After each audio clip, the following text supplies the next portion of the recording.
Hi everyone. Let me ask you something. Have you ever been in a conversation where you knew something was off, where the room went in a certain direction and you couldn't quite figure out why it felt wrong, but you still stayed quiet? That feeling, that's not confusion, that's awareness. And most people don't know what to do in that situation. Here's what I've noticed. When conversations start, somebody sets a frame. There is a reason why you all in a room, a problem that needs solving, perhaps, a question that needs answering. And for a few minutes, everybody's in it together. Then somebody says something very specific, something they've noticed perhaps in a document, and the room basically starts to follow them. Not because they're right, because often they are loud and they're speaking a lot. They think they're smart in doing so, but often they dispel others and create an awkward silence in the room.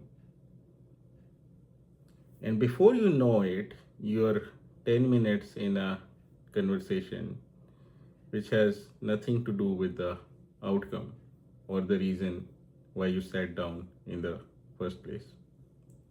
Volume isn't clarity, talking more isn't confidence, and even confidence isn't direction. And the person talking the most, more often, and sometimes unknowingly, is misleading the conversation. Think about a knot, perhaps, as an example. When you pull on a knot, you make it go tighter, you make it worse. And that's what happens in a conversation when you just keep going on deeper without ever stepping back and looking at a bigger picture. You're not solving the knot, you're not trying to unravel the issue, you're part of the problem. So, how does this happen? Let me show you. Picture this: you're in a meeting, you basically set the frame in the first few minutes and define the outcome you want to get out of this meeting or the conversation. That's the question. Simply put, that's the frame you want everybody to operate in. But then someone pulls a chart from 6 months ago about one point which was getting discussed probably in that same meeting. And now another person jumps into the conversation. Now, two people are debating something which does not help with the outcome of the meeting. And everybody else is nodding along because those two people sound like they know what they're talking about. 20 minutes later into the conversation, the meeting ends. Nobody answered the original question, and everyone left confused. Simply put, that's called vertical drift.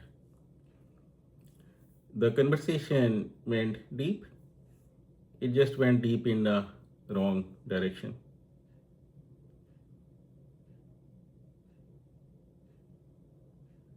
And here's the part which basically gets me. Everyone else in the room probably felt it. Someone in the meeting probably sat there thinking, wait, how did we get here? But they didn't say anything in the moment. Because saying something felt like going against the room, and going against the room felt like conflict.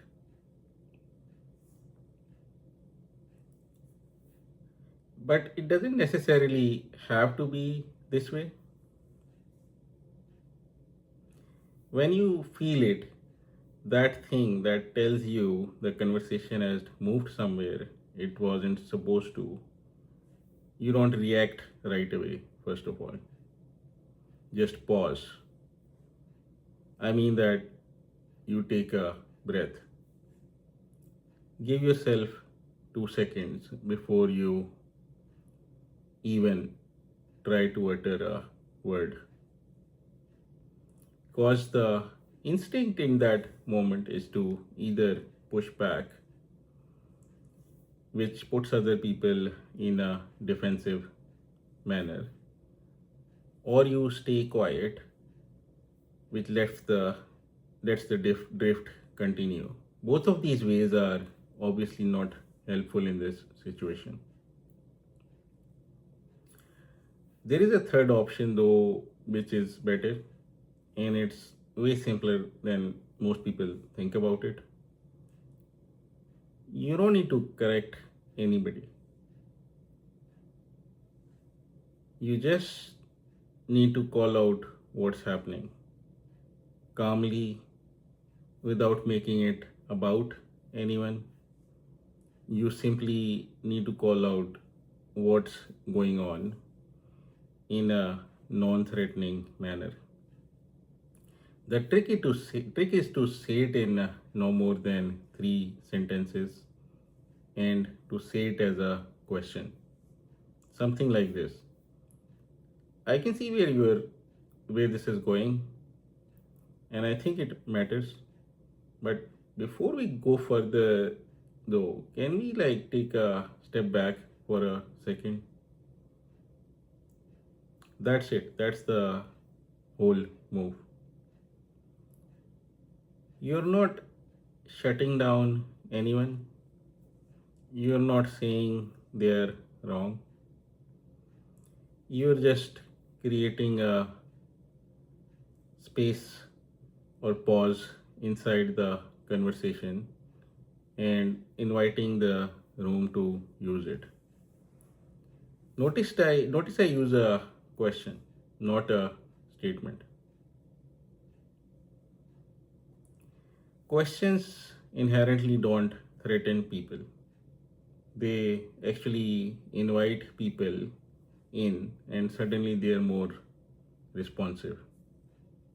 Whereas statements tend to incite conflict. Now, in this situation, what if somebody pushes back? What if the confident person in the room says, no, this is important. We need to talk about this issue right now. Now, they're being assertive,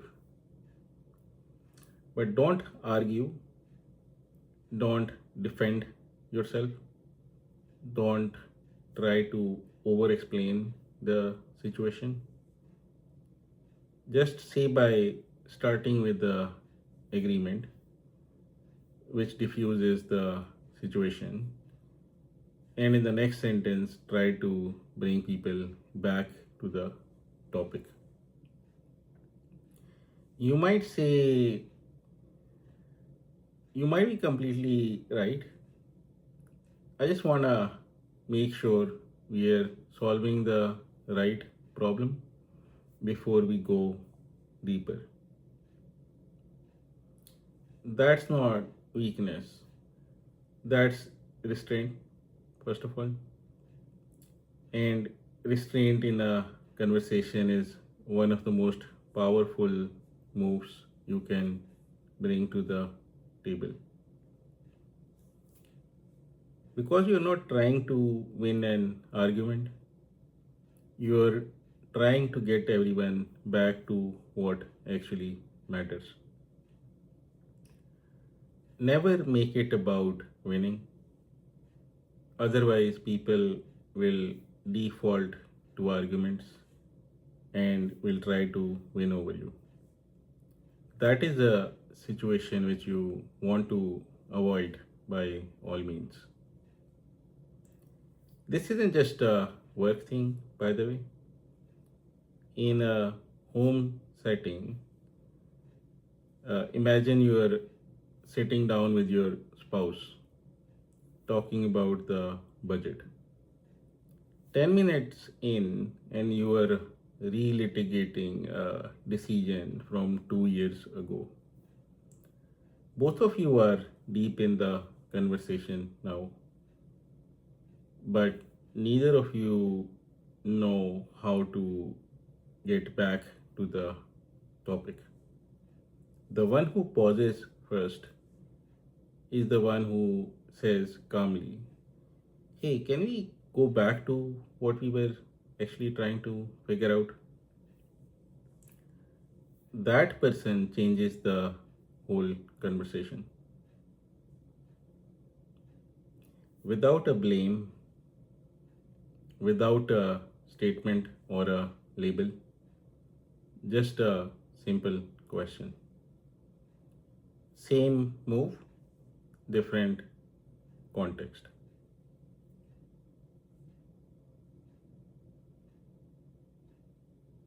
So, how do you actually work with this? Um Next time you're in a conversation that feels like it's drifting, don't immediately jump in. Just stay silent either. Just notice it at first. Let that awareness sink in your mind for a second. And then ask one question. One calm, confident question that invites the room to step back with you. You're not redirecting the conversation, you're just asking whether everybody is still pointed at the same thing. That helps the conversation moving forward, and you become an anchor in doing so. That's the difference between the loudest and the most useful voice in the room. The loudest voice pulls the room, the most useful one brings it back. You don't need to be the loudest person in the room, and you don't need to be the person who speaks the most. You need to be the clearest, though. And clarity doesn't come from talking more, it comes from knowing when to pause and knowing what to say next. Thank you for your time, and if you like the content, please follow me for more. Thank you.